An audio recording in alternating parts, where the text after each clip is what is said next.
Episode 9. Setelah melakukan ciuman itu, Jun memutuskan untuk berteman saja dengan Hyuk. Jun mengatakan tidak merasakan apapun saat berciuman dengannya.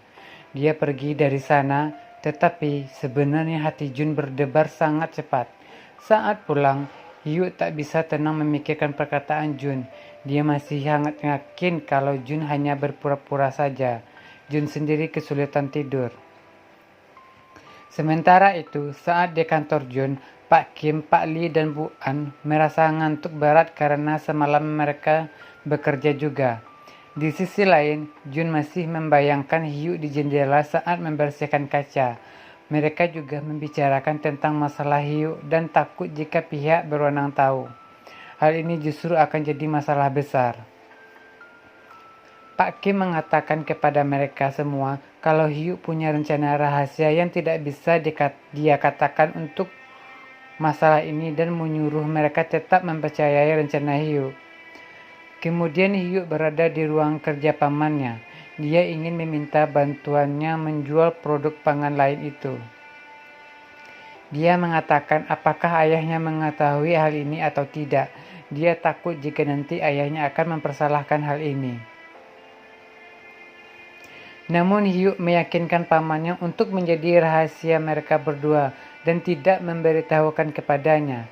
Dia hanya butuh waktu sebulan atau setidaknya memberinya kesempatan 2 minggu sampai produknya habis. Setelah menggoda pamannya karena pernah memberikan obat kuat terhadapnya waktu itu, akhirnya dia menyetujuinya. Akhirnya produk garapan Hyuk bersama teman-temannya dipasarkan di swalayan milik pamannya.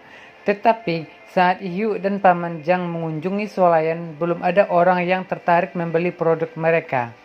Di kantor, Byu Won Sung mengatakan ke Ji-hoon kalau tidak boleh membuat produk dengan subkontraktor dan menurutnya ini akan mengacaukan penjualan. Dia berencana untuk menjegal mereka. Byun Woo Sung menyuruh menayangkan iklan tentang produk mereka lebih sering. Mereka minum bersama dan mereka resah satu sama lain. Tetapi Pak Jang Seman mengatakan kalau hal ini tidak apa-apa untuknya.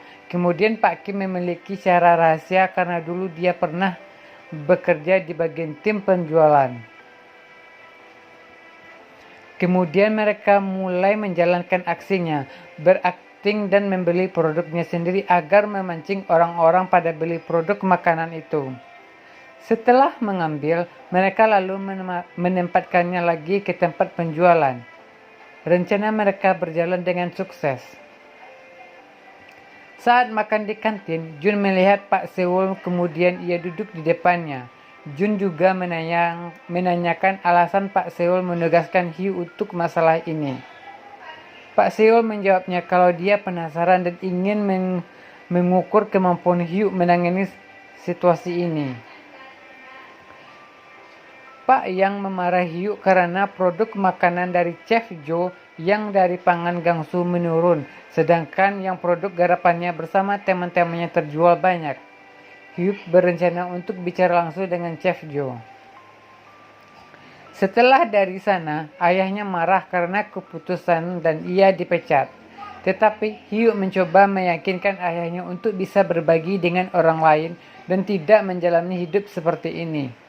Tetapi ia tak mau mendengarkannya. Tiba-tiba saat Hyuk sedang diseret keluar, seorang pegawai melapor ke pimpinan Byun bahwa ada telepon dari Blue House, yaitu istana kepresidenan. Pimpinan Byun gugup menjawab telepon dari presiden. Sementara itu, Jun menemui Chef Jo yang sedang kesal dan menganggap perusahaan Gangsu bermain kotor. Jun menjelaskan detail usia pembelinya dan menganggap kalau Chef Jo tidak kehilangan pasar. Dia juga mengatakan kalau grup Gangsu mencoba mencari cara agar kedua pihak tidak dirugikan. Apalagi pimpinan Byun akan mendapatkan penghargaan dari presiden sebagai perusahaan teladan. Berita dimuat dan grup Gangsu menjadi trending karena mempekerjakan langsung para pembersih dan saling menguntungkan dengan subkontraktor. Banyak komentar positif untuk perusahaan itu. Ternyata Jun memiliki kenalan seorang reporter yang menerbitkan berita bagus ini. Mereka sama-sama saling menguntungkan. Dia juga berterima kasih kepada Jun karena memberi info bagus. Chef Joe menelpon Pak Seul kalau dia tidak akan menuntut perusahaannya. Dia juga menyampaikan kalau semua ini berkat sekretaris dari putra kedua pimpinan. Sementara Hugh, Jun, Pak Jang dan lainnya makan bersama karena keberhasilan mereka. Saat pulang, ia memegang Jun dan membahas tentang aliran listrik cinta yang ia rasakan pada dirinya. Saat itu Jun teringat pembicaraannya dengan Pak Seul di kantin. Kenapa dia bersama Hugh alih-alih sebenarnya dia dapat menjadi pegawai magang itu. Jun menyatakan kalau dia ingin perubahan karena setidaknya harus seorang anggota dewan eksekutif untuk mengubah grup Gangsu, bukan pegawai biasa. Dia yakin Hugh dapat melakukan itu. Di samping itu, Biu Wusung, kakak Hugh, semakin kesal karena keberhasilan adiknya. Ayah Ji-hun mengunjungi tempat tinggal putranya serta membawakan makanan untuk dia. Pak Kwon Chong-suk juga merasa cemas terhadap kondisi Hugh. Ia juga diminta oleh Bu Jeng Yo-jin untuk memeriksa wanita seperti apa yang tinggal di lantai atas sana, yang dia masuk Jun. Tetapi Ji-hun justru semakin kesal karena beranggapan kalau ayahnya telah menyia-nyiakan hidupnya demi tugas mereka. Ia kembali mengungkit masa lalu saat ayahnya ditangkap. Setelah ayahnya pulang, Ji-hun menangis sendirian. Yong-hee berada di kamarnya Jun sedang membicarakan Ko Ji-hun. Walaupun kesal pertama kurang baik, tetapi ia mulai kasihan terhadapnya. Sementara itu, keluarga Byung mengadakan makan bersama dan pimpinan Byun merasa senang. Dia senang Byun Hugh juga menceritakan jasa dari teman baik Jun.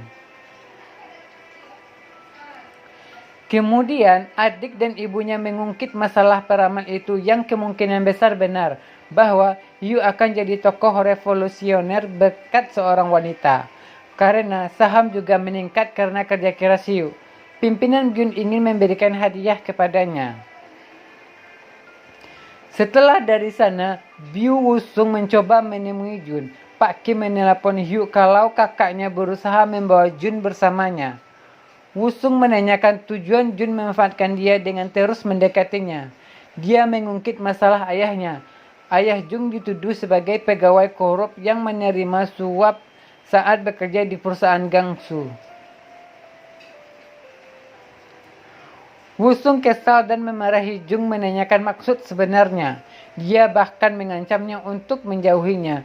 Hugh dari balik pintu mendengar mereka. Ji-hun menemui Jun dan saat itu Jun juga mengatakan kalau dia ingin tahu kenapa ayahnya dipecat karena menerima uang suap. Dia tak percaya karena ayahnya bukan orang seperti itu.